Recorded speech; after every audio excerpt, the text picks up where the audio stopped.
Hello, friends. A very warm welcome at Lit E City, the channel which serves all the needs of literature, where you can find writers being discussed, many quizzes and analysis, and which always try to bring you something new, something important regarding your preparation for competitive exams. Today we are going to discuss John Maxwell Coetzee. He is a very prominent post-colonial writer, an important voice from Africa, and whose novels he is obviously all you know that he is a Nobel Prize recipient, and he is also winner of many other international prestigious literary awards. His works have been translated in many languages because they depict in a very postmodern way the complexities, the atrocities, and various narrative techniques of post-apartheid Africa. In this particular video, we will discuss most of his works in a nutshell so that you can be acquainted by this literary giant from Africa. So let's start our introduction to Coetzee. He was born in South Africa. He is a novelist, critic, and translator, and he is noted for his novels about the effects of colonization. As I have already mentioned, that we treat him as a major post-colonial voice. A very important fact regarding him: he is the first writer to win prestigious Booker Prize twice. Okay, at present there are almost four writers who have achieved this feat of winning the Booker Prize twice. He was the first one among them, and he first won Booker Prize in 1983 for his novel Life and Times of Michael K, and then in 1999 he won it for Disgrace, another very popular novel by Coetzee. He is also the second South African after Nadine Gordimer to win Nobel Prize in 2003. So these are some important relevant facts which can be asked in your exams. Okay, if we talk about his journey as a novelist, we come across his first novel, Dusklands, which was published in 1974. It is Coetzee's first book, and right from his first novel, he was keenly interested in doing experiment with the novel technique of novel writing. For example, even in this first novel, it contains of two novellas. Instead of being a single story, it is basically two novellas, and both are united, both are linked in their exploration of the effect of colonization, in fact neo-colonization. The first novella is about the Vietnam project, which is set in the United States in the late 20th century, when United States was divided regarding its aim, regarding its strategy in South Asian country Vietnam. And the second one is more philosophical and more ruminative, the narrative of Jacobus Coetzee. We can understand it is basically the authorial voice speaking, and it is set in 18th century South Africa, when European colonization was at its height in Africa. So these both novellas present the situation that which has not altered, which has just taken a new garb.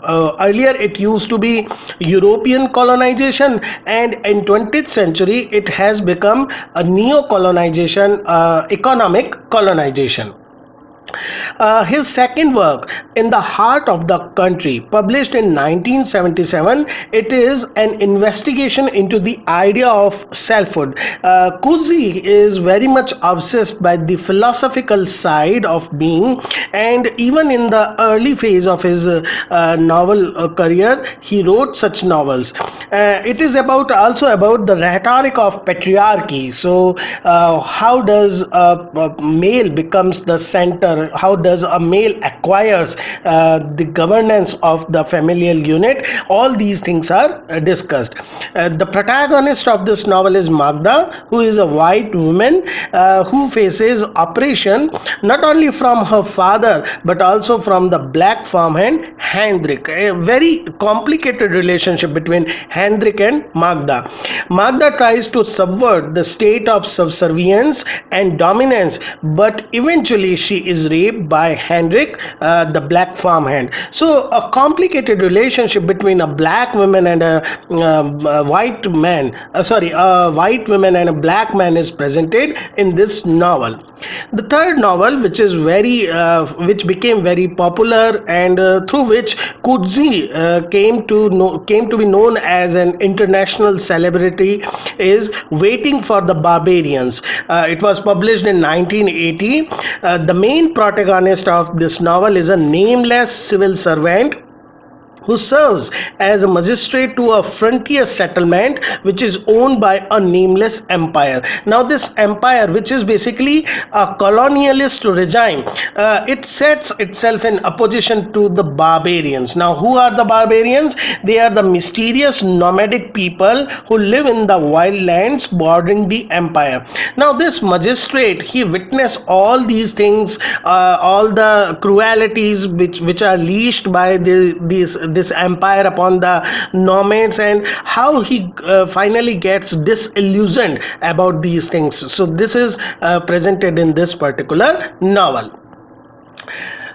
Now we come to the life and times of Michael K. 1983, the novel which brought international reputation to Coetzee and which was also winner of the Booker Prize in 1983. It is divided into three sections, and it is about the eponymous hero Michael K., his difficult childhood, dangerous journey from Cape Town, which we can say which was the hub of European colonialism, and then he takes a journey to the rural areas of Africa. Now, Michael's mother is a housekeeper at a wealthy European family. They are very peacefully living. Their life is very much in routine. However, when a civil war breaks out, there is a rebellion against the apartheid regime, which was basically feature of the late 80s. Because of the strict martial law, Michael decides to flee the town and to take his sick mother to the small town of Prince Albert. In fact, it is the desire of his mother that she wants to revisit her homeland, her native village. So Michael decides to take her, but as there are no options, no transportation means available, he himself make a makeshift rickshaw and starts a journey towards the hometown. The mother dies unfortunately during the journey, and he decides to take the ashes to that town. Now, as his mother is no more, he is even determined to take at least her ashes back to her hometown as a homage to his dead mother. The police detains him for the lack of due papers, and he is assigned a work at a railway track. After finishing his work, he starts his journey again and ultimately reaches that town, Prince Albert. He stays there for some time, but dissatisfied, leaves the place to explore the mountains. Soon he is once again arrested because again he doesn't have the proper paper. He is once again arrested by the police, and then he is sent to work in a camp.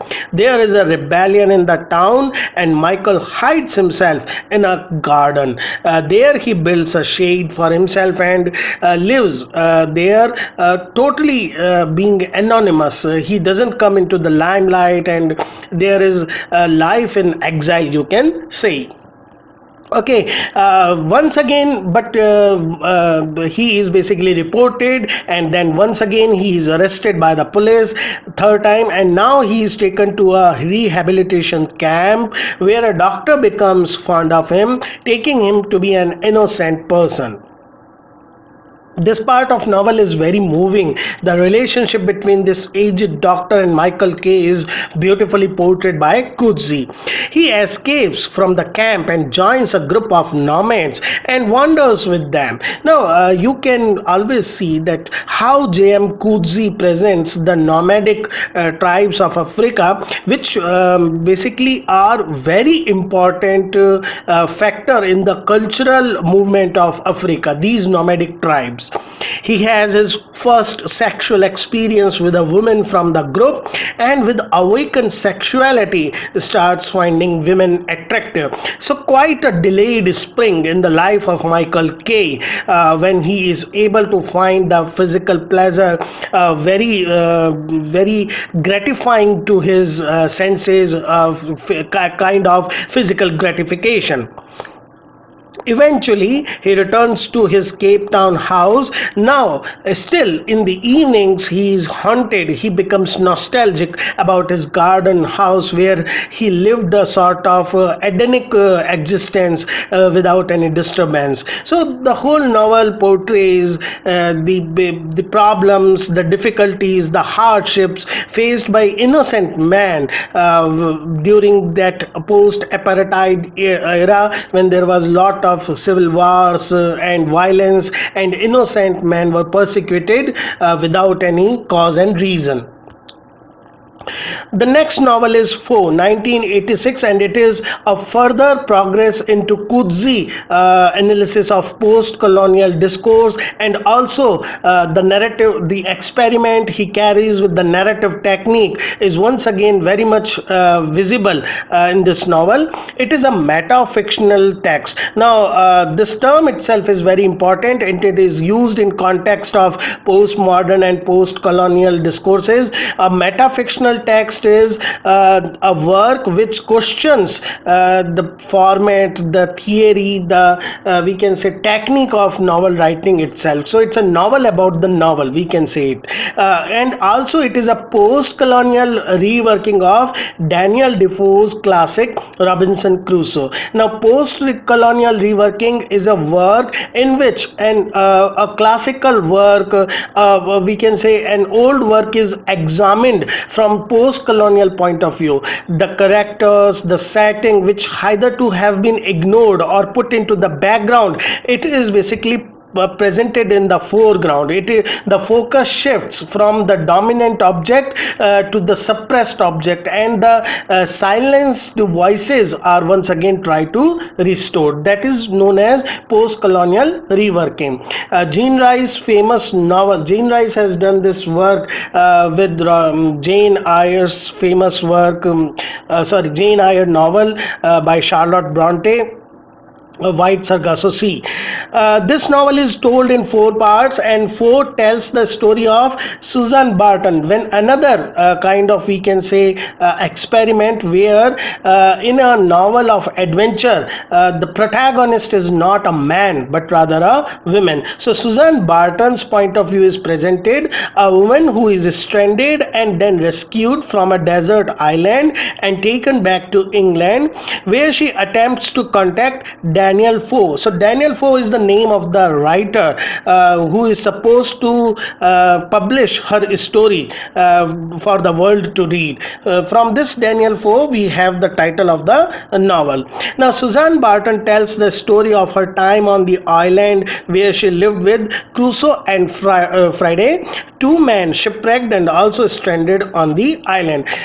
In the original Robinson Crusoe, it was Robinson Crusoe who managed all the things, and Friday, his accompanied friend, helped him a lot. But in this particular novel, Crusoe is presented as a taciturn Englishman who has been living for years on the island with an African servant whose past is a mystery. How he came to be here, only one single clue is there, that his tongue has been cut out. It's a symbolical gesture. Symbolical because it means that Friday is not allowed to speak his point of view. His tongue is being cut out. Barton hopes to have her story written by Mr. Foe so that she may escape her reduced circumstances and live a normal life by earning through her story, Friday remains with Barton because Crusoe has died en route to England. Now, there is a twist in the fourth part. Taking a turn towards metafiction, Suzanne Barton's letters offer an examination of the craft of storytelling, a very important, we can say, contribution by M Coetezee to the art technique of novel writing. She questions the nature of Friday's silence, the nature of Foe's role as author of her story, and Crusoe's reticence to render his experience as a narrative. All these things are discussed and taken into consideration by Susan Barton. Okay, coming to the next work, Age of Iron, which was published in 1990. It is about the post-apartheid era when South Africa was in the midst of the turmoil and chaos. Mrs. Curran, she is a retired professor of classics who has hitherto lived an isolated life without getting involved in the violence in the society. She gets into the fray because her maid's son is in the forefront of the struggle against the police. She is suffering from cancer and finds herself sympathizing with and even protecting the black youth who are fighting for their emancipation. The age she lives in is one of political change. Years of suppression has finally made the blacks rebel. So the whole novel is changing perspective of this aged professor. Earlier she used to be critical of any sort of violence, but now she finds herself feeling for these young youth of black community because she can see how they are enraged, how years of slavery and oppression has made them violent. Next is very important work, The Master of Petersburg, which was published in 1994. In this particular work, Coetzee introduces a fictionalized Dostoevsky, the famous Russian novelist, the writer of works like Crime and Punishment, and he is the protagonist of this novel. It is about the relationship between a father and son, Dostoevsky and his adopted son. The father comes to investigate the death of his son Pavel, who is involved in the terrorist activities of Nachkev's group. Now, this Sergei Nachkev, he was a Russian rebel. Dostoevsky is presented as a hesitant elderly man whose journey turns out to be a journey of discovery. Once again, like the earlier novel, it is about the changing perspective as Dostoevsky witnesses different things. Whilst the police continue to investigate his stepson's death, Dostoevsky is contacted by Nachkev, who takes him to the spot where Pavel's body was found and tells Dostoevsky that the police were behind his death. Now, Dostoevsky, he has his own suspicion on Nachkev's that he is manipulating the truth. He writes a short pamphlet and states his suspicion that Nachkev and his followers were behind Pavel's death. But to his horror, Dostoevsky realizes this is what actually Nachkev wanted him to do all along, to paint Nachkev in an we can say villainous picture, because in order to incite the city's student against establishment figures like Dostoevsky.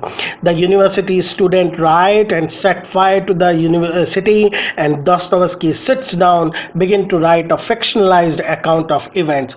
You can see that how Coetzee is very much interested into the reworking of history, how when we see things from different perspectives, our idea of the truth, our idea of the history changes accordingly. The next is Boyhood. It is first installment of fictional autobiography of J.M. Coetzee. It is written in third person narrative, so it's a fictional autobiography. We learn a lot about Coetzee's childhood, the confusion he has about his African parentage, his prim and proper attitude as a child, his allegiance to his mother, and his aloofnesses with his father. In a very interesting manner, Coetzee present all these things. The next is The Lives of Animals. It is once again an academic novel. in which Coetzee raises many issues related with animal caring, vegetarianism, and different things. The protagonist of this novel, he uses this protagonist in many of other works. We will discuss it later. Then we come to Disgrace, the most talked about, the critically acclaimed novel by J.M. Coetzee. It is basically his stamp made. He won once again Booker for this particular novel, and it is also primarily responsible for for making him a Nobel recipient. It is about David Lurie, who is a two-time diverse professor at Cape Town University. At present, at the beginning of the novel, he is in relationship with a prostitute, Soraya. He unsuccessfully tries to seduce one of his students, Melaine, and he continues to persuade her, though she is not interested. And he contacts her on phone, tries to win her sympathy by presenting him as a piteous figure, and this is how he succeeds in sexually exploiting her, though Melaine remains passive during the sexual act. Now, Milane's boyfriend presses a sexual harassment case against the professor. The judge for the trial is his colleague, and he gives David a chance to feign remorse, but David denies and he is fired. He goes to live with his daughter Lucy at her farmhouse. One day, three Africans assault the house, rape Lucy, and try to burn David alive. Lucy somehow survives and takes her father to the hospital. Now, on returning, Lucy is not able to come over the harrowing incident, and Lurie has doubt about one of the neighbor, Petrus, and Lucy even encounters one of the robbers at Petrus' home. However, she doesn't report to police. Now, Lurie unsuccessfully tries to convince Lucy to move away from the place, but Lucy stays there, and Lurie returns to Cape Town. But he is treated as an outcast. He has already lost all his reputation. No one is ready to forget his crime. He tries to be in contact of Lucy, and he is shocked to find that she is pregnant. She has decided to keep the child, to give birth to that child. He once again asks her to come with him, but Lucy makes a marital contract with Petrus. Petrus will provide her shelter and means of livelihood, and at the same time, he would not try to encroach her privacy. Resigning, Lurie rents a room at a nearby town, resolved to help her daughter time to time. This whole novel is a meditation on personal anguish. The dark shadows of the past, they haunt the present. The existential crisis of a man who has committed a crime and is basically ashamed of it. Father-daughter relationship. It's a beautifully written and provocative novel by J.M. Coetzee. Next is Youth, which is the second installment of his fictional autobiography. He continues to give us details about his life as a young man, first in the university, then as an employee in London, working as a computer programmer for IBM. Then came another of his very important and we can say an experimental work, Elizabeth Costello, published in 2003. This novel is organized around the character of Elizabeth Costello, who is virtually an alter ego for the author himself. While a famous and successful writer, she is also a lonely, confused, and a sad old woman. It's a sort of that J.M. Coetzee is presenting his own mirror self through the character of Elizabeth Costello. Now, she travels from Amsterdam to South Africa, Massachusetts, and to what appears to be the gates of heaven. She gives reader what are described as lessons. There are total 8 lessons. In total, there are 8 lessons, and each lesson is basically a rumination on one aspect of life. In her youth, this Elizabeth Costello has written The House on Eccles Street, which is a novel that retells James Joyce Joyce Elises from the perspective of protagonist's wife Molly Bloom. Once again, novel in the novel, just like in Four, the story is told from a female protagonist's point of view. The house on the Eccles Street, it is reworking of James Joyce Elises. Now the point of view shifts from Leopold Bloom to Molly Bloom. Now Costello, becoming weary from old age, confronts her fame, which she seems further and further removed from who she has become, struggles with the issues of belief, vegetarianism, sexuality, language, and evil. Now, I have already told you that lectures which Costello gives, these 8 lectures, are edited fragments that Coetzee had previously published. In fact, Elizabeth Costello is also the main character in Coetzee's academic novel, The Lives of Animals. She also appears in another of his work, which is Slow Man.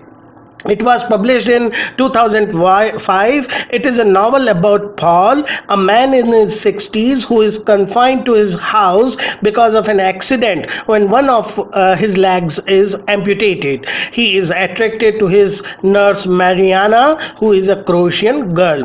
And now Elizabeth Costello arrives on the scene, and we until this point, until this juncture, all we have is the rumination, the ideas floating in the mind of Paul. When Costello arrives, she tries to instill confidence in him, and she is in search of a story. Once again, Coetzee focuses on the relationship between the author and reader. Next, we have Diary of a Bad Year, published in 2007. Once again, it has a unique narrative structure. The pages are in a three-layer fashion, the top being the strong opinions, which is kind of non-fictional mode, and writer presents his views. Second is the narrative by Sana C, who is a retired novelist. And the last layer is that of Anya, who is a girl. The novel also explores the complicated relationship between Sanar C and Anya. Once again, we can feel that Sanar C is a disguised voice of M Coetezee himself. Summertime is the last installment in three-part fictional autobiography of Coetzee. Coetzee imagines 5 of his acquaintances in conversation with his biographer about himself, imagined to be dead. So there are various experiments Coetzee does with his narrative techniques. Now we come to the latest trilogy by Coetzee, which is about Jesus, reworking of the biblical stories, but rather in an unusual fashion. The first among them is The Childhood of Jesus, which was published in 2013. It is about a middle-aged man and a 5-year-old boy, Simon and David. David is the boy. They arrive by boat into a new country, and Simon is not the boy's father. They met on the boat. David carried a letter with him which explained who his mother is, but unfortunately the letter is lost, and now Simon has decided to look after David. They try to settle in Novilla, which is a city which seems to be run on utopian and socialist lines. For example, everyone lives in public housing blocks. The food is very basic. It is either cheap or free. There is lot of incompetent bureaucracy. Nobody seems particularly happy or unhappy. So it's a typical, we can say, a regulated society. Simon finds work, and eventually he starts a passionless affair with Elena, who is the mother of David's only friend, Fidel. Now Simon recruits a young woman, Ennis, to be David's new mother, but their makeshift family unit is threatened when the boy, David, who has an unusual intellectual gifts, begins to resist the officially approved methods of the learning, and consequently he is sent to a reformatory. The end of the book sees the Holy Family in flight, following a star. Their destination, the sprawling provincial town of Estrella. The Schoolboys of Jesus, 2016 published. This novel is the second. It is sequel to The Childhood of Jesus. Once in Estrella, David is enrolled in the local Academy of Dance run by Senior Anna Magdalena, who instructs her pupil in a mystical dance of the universe. It is here, in his new golden dancing slippers, he learns how to call down the numbers from the sky. But it is here too that he will make troubling discoveries about what adults are capable of when he witnesses the murder of his headmistress by the monstrous Dimitri. And the last offering by J.M. Coetzee, which is last part of this trilogy, is The Death of Jesus, published very recently in 2019. In the novel, David ditches his parents to live at an orphanage of Dr. Fabricante, where he plays football with some success. David has an accident falling over during a match. It becomes clear he is ill. He is taken to hospital, placed under the care of a doctor Barrio. Simon and Innes are horrified to see that hospitalist porter is none other than Dimitri. The disease worsens and the boy dies. So, what Coetzee is trying to do in these novels, obviously there are many biblical symbols, there is allegorical references, but it is not a direct retelling of the story. It is typical Coetzeean effort to write a story from a different perspective, from a post-colonial, postmodern and existential framework. So friends, it was all about J.M. Coetzee which we learned here. Your suggestions are invited as usual, and I am very thankful for all the support which you offer to me. Please help me in growing this channel according to your needs and worthy of your time. Thank you, my dear friends, once again.